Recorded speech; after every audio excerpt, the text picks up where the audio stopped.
السلام عليكم. لا تنسوا الاعجاب بالفيديو والاشتراك في القناة تشجيعا لنا لنستمر بنشر المزيد ان شاء الله. حسن وعمر من زمان ما راحوا على الحديقة. ليش؟ إن الشتوية اجت وصار في برد وما عاد صار في جو حلو. اليوم الجو حلو وفي شمس برا كتير حلوة. امشي نقول لهم مشي نروح على الحديقة. شوف شو ردة فعلهم.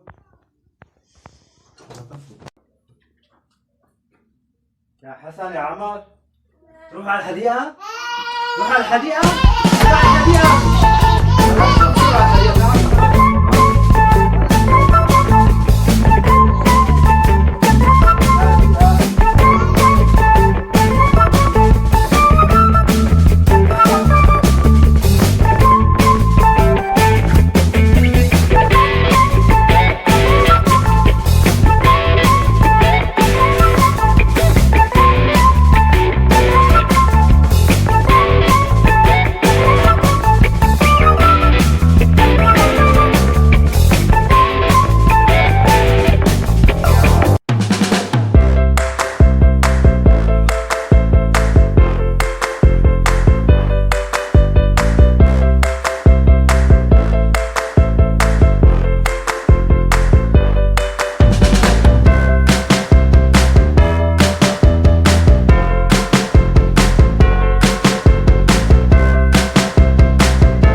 مكيفين بالحديقة.